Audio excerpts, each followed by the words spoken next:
Hello friends of animation and welcome back to another episode of Honest Real Reviews. I'm Patrick, animation supervisor at Method Studios in Montreal. Today we have a really nice animation reel in front of us which shows lots of passion, great animation, but also some shots where we need to talk about why they're in this reel in the first place. I will highlight some beautiful moments of Call of the Wild and why this is fantastic animation.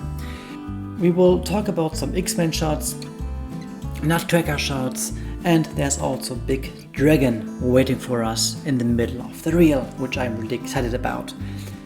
Since I animated a ton of dragon shots for Game of Thrones and I also supervised lots of shots from Ghidorah in Godzilla, I'm always really curious to see dragon shots because, well, they're not real. You can do anything with a dragon. Well, now let's have a look at Rohit Rahunath reel.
So how does it feel to walk the streets of Maka as a free man? It feels good just to be walking. We're so high. With Hamza and the Lord of Merchants. They wait for us at the gate.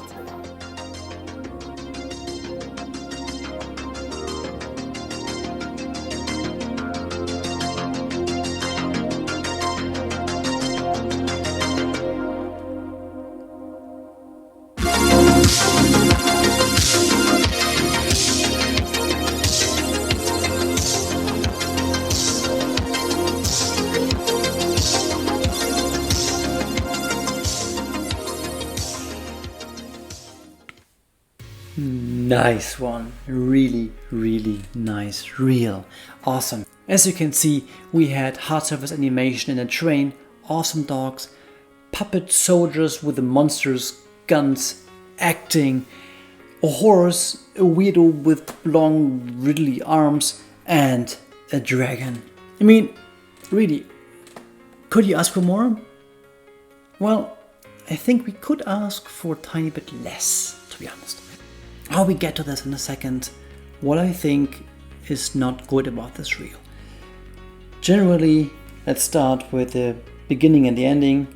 In the beginning, we have his cool, Rohit, our character animator, Rohit Rahunath, his email address, and we have the same in the end. Perfect.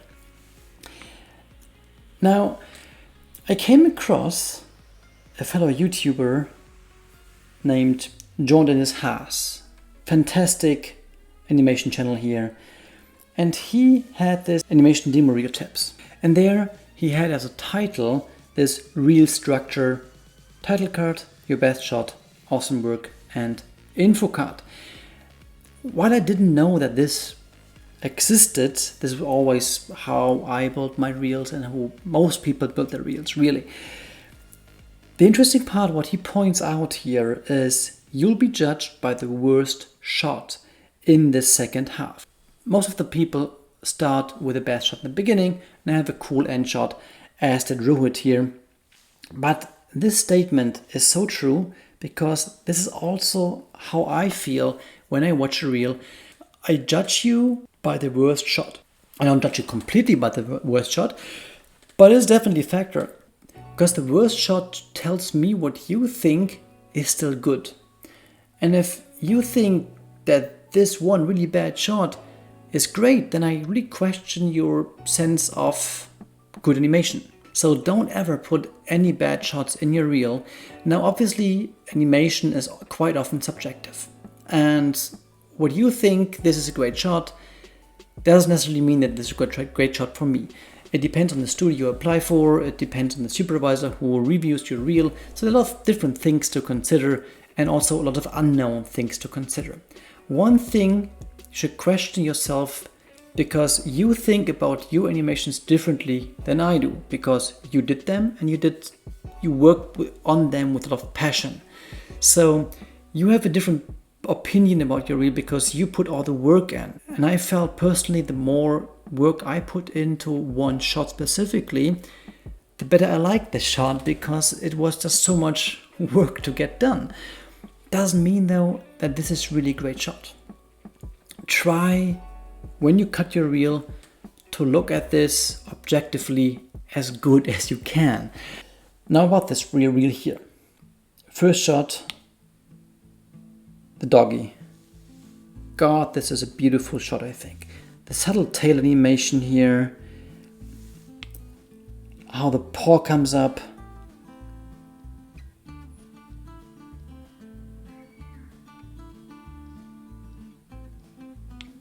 I think this is so beautifully animated here. And it's really in the details in this shot. How the paw, how this paw here gets set on the ground. This tiny split in the paw and the fingers. And then more spread in the fingers when there's more pressure applied. See here? The shoulder, the elbow, the whole arm pushes down, and then that's when the fingers spread. That's so beautifully timed, because you can see there's two stages. The tiny bit of pressure and then the big pressure. But then immediately something also happens in that whole body. The whole body then comes up.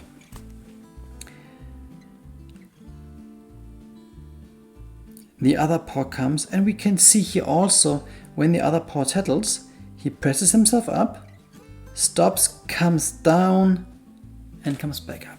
When you watch this line of the back here, gets higher and higher, stops here, and then gets back down with this nice overlap in the head, the ears come a bit down, just beautifully subtle weight in this complex movement there is. This tiny shifts in the eye, the small eye darts. Just let's watch the eyes. Just the eyes here.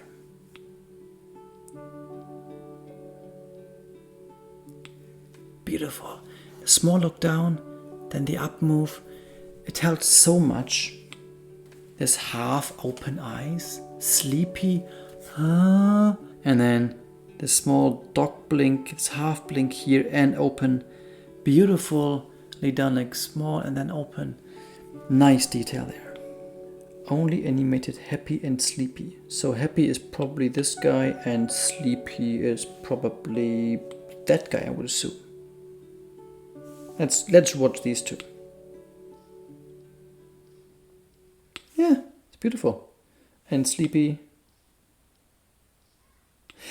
Again, this lovely blink on sleepy here. There. This tiny blink just tells so much, gives the character life. It's fantastic. And what drove me off on the body of Happy here was the chest timing. You go down, slowly down, slowly down, slower down, and now we have the big jump down. You have the biggest spacing just before you have contact, and after the contact you try to stop your momentum with your limbs, and then you should go only slower from there. I so love this guy here. It's just beautifully done. Yeah, also great. They really managed, under the animation direction from Omar, to to really get life and character into a dog while keeping it a real dog. But when you look at real dogs, they have so much character in them, and it's really hard to find a good balance between telling a story with a dog while don't be cartoony about it. I think it's a fine line. I think they hit this here wonderfully. Why I think the last shot is so beautiful is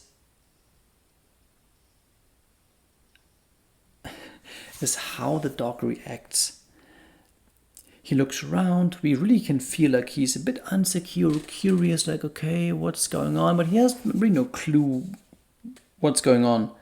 Also perfectly timed that he managed that the dog never actually looks at the snow.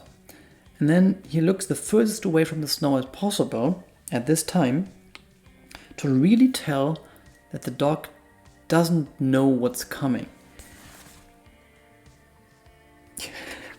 And then he has this tiny beat here, nice weight in the shoulders, a nice weight in the body. He really puts pressure on that foot and then lifts like, whoa. I love this expression in his face. Let's have a quick look at this facial animation here.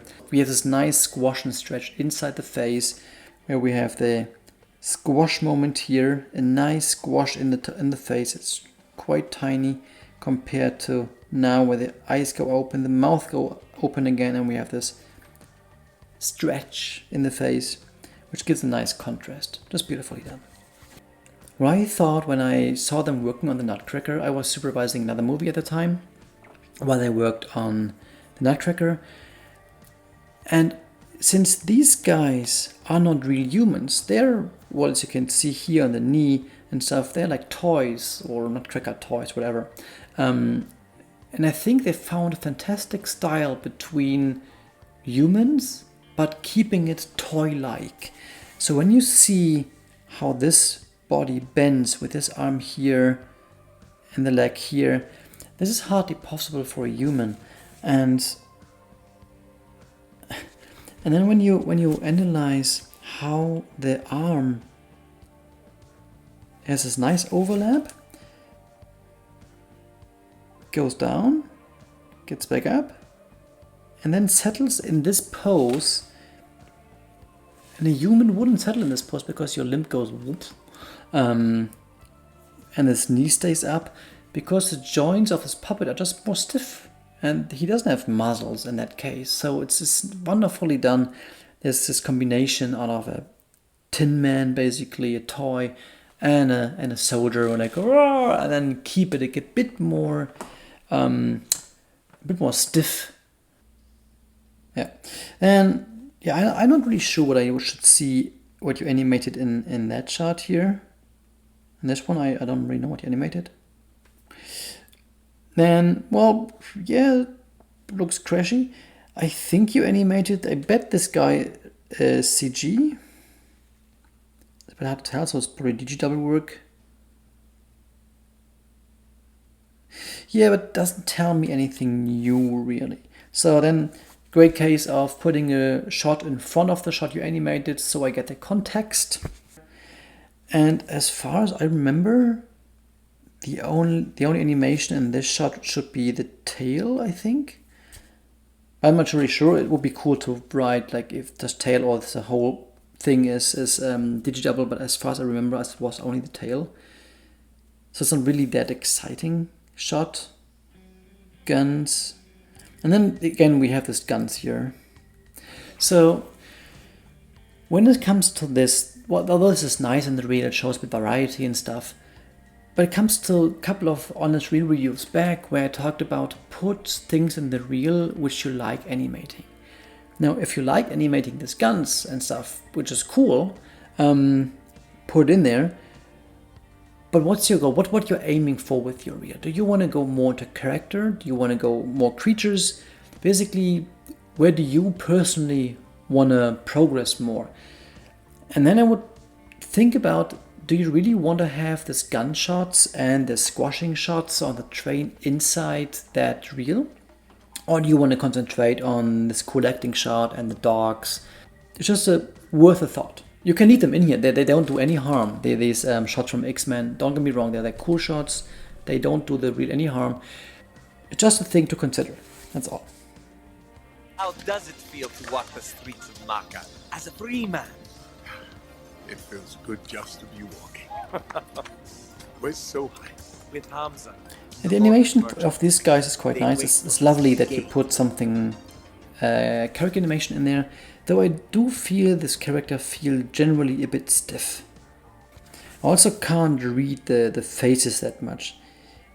You had this wonderful face animation on the dogs, and you can see this is an older animation because even compared to the dog, there's way less expression in these faces than there was in the dog. The horse is cool. I wouldn't put this fast movement of this neck so close to the cut. Chick. See, this neck just feels fast compared to the rest of the shot. That's all.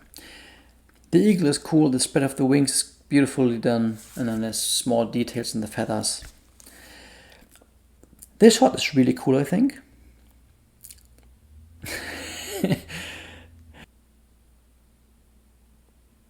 I wish the hair turn was a tiny bit snappier though. And maybe you could have pushed the facial a bit more, because you did this beautifully later in your work, where you have the squash and stretch in the face. When you just would leave the face a tiny bit more open, maybe the mouth could be open. And then you can make this take just even bigger. Yeah, then this shot again, where we have the doors, also shot. Maybe it does need to be in the reel, because you have so many other beautiful shots, and it is just hard surface things, polygons you put against the wall. You want to keep doing this kind of animation, or do you want to do the dogs and the creatures? So now this shot. Hoo boy. While the animation, the body dynamics is quite nice, and you can see this toe spread here, and it could be more polished because his foot basically stops the forward move here, and then just goes flat down. And this could be just one move, so you really have you don't do this and stop. You do go and what I'm more concerned and why I really don't like this shot is these lines pitched. This is, you clearly broke something in this rig, and then something snaps. Then we have this ugly line there, and then something pokes out of his throat here, the tongue probably, or some gums or whatever. And this is why it's so controversial, the shot, because the animation, the technique is fantastic. The detail you put in there, the weight, how the panther goes forward. But you did this on a so broken rig, and it's like it doesn't align. You know, it's do the same but leave the rig whole. have the clean lines, have the beautiful lines, because these guys, the panther lines and stuff, they have so clean lines. Let's have a look at this dragon.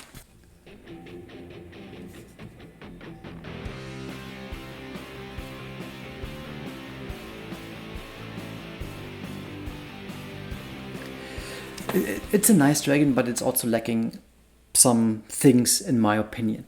Now obviously there is no really right or wrong in dragon, because, well, they don't exist. You can do anything you want, right? But there's opinion. And when you have this wing flaps, there could be more up and down in the body. When we animated the Game of Thrones dragons, our Game of Thrones dragons were a mixture of a bat flight. When it comes to how the wings are folding, was basically we took reference from bat, so how the bat goes up with his wings and then spread. But we only took hints of that, and then we spread it out again, and then we more like a bird. So we combined different bird styles to get the look right. Now when we look at How to Train a Dragon, for example, I love the variety how dragons move there. Some dragons completely led with the neck, so we always had a wavy form, like the neck, or the neck here is going up first, and then the whole body follows, and we have more like a snaky move. Then some dragons were completely leading by the chest move, and then the neck just came after the whole time. So you really can go either directions. Like they go, so you're like, oh, I want to go, and then helping with things like a lion runs, like a lion leads with the head as well. Or more lazy way where you're like, ugh, where you really drag the head. And I think this is not really defined here. You have a bit overlap and drag on the middle part of the neck. I think this doesn't work. So either you should go leading with the head or you should leading with the chest. This is obviously a style element which you can do. But when we think about this, how birds do it, when they stretch it up so much, their wings, they lose also the air inside. So you have the more up moment when you actually keep your wings like that. So you shovel the air down, or you glide the air down. Two different styles, both work. So you can see here, we left the tips down. They didn't come up that much. This bend in there. See, they stay down, so we basically shovel the air a bit. And then we collapse the fingers here a bit more, go up. And then again, the tips stay down, because I also thought, and this animation gives a nicer silhouette when we see the tips down here than up there. It would be too much of a change in things. And because this dragon is really big, so having too much of a shape change on this big dragon, we lost a bit of weight in there as we did this old animation of mine. Never mind that. So okay, back to yours. Also, what you did with the tail is not really that much defined, I think. The tail part is could have been more thought through, basically. Now the landing reminds me a tiny bit of my animation I did this back. It's cool, but it also lacks the same thing. This pose, this X pose, well, too symmetric, basically. And then the head goes up while the rest of the body goes down. But then you stop it there. Then you keep this weird shape, and the head goes down, the neck goes up again, and then the neck goes down again. It's just a wobble of neck there. Let's play it. Bonk. It doesn't like use your muscles of the neck to hold this head in the first place, but then everything wobbled but the head. That just doesn't feel right. So it would go more like a woomph, whiplash. Sometimes companies ask people to do a test animation, and this is one of those test animations Rohit did for MPC, because really at that point didn't show much creature animation stuff to the level they wanted. So then he got asked to do a test animation, and then he did this dragon, he told me, in like a week. I've got this animation, and the result is quite nice, especially when you think that he doesn't have any supervisor guiding him to that. That's all he did by himself, and for that the animation looks really cool, and I would have hired him as well for that animation, because it shows the body dynamics, and the rest you can guide people through. At the moment now, I think it doesn't hold up anymore to the other animation you have in your reel. I would cut your reel down a bit and make it a bit shorter and concentrate more on the just professional work, because this is just lovely. Well, that's it for today. I hope you liked my review. You will find all the links to my LinkedIn page, to his LinkedIn page in the descriptions. If you want to have your reel reviewed, just follow the link in the description to my LinkedIn page and connect and write me a message, or just leave a link to your reel inside the comments. Thank you very much for watching. I hope you had fun. I hope to see you next week in another episode of Honest Reel Reviews. Stay healthy, stay safe. Don't forget to like. Don't forget to subscribe if you want to see more. Have a fantastic day. Thank you.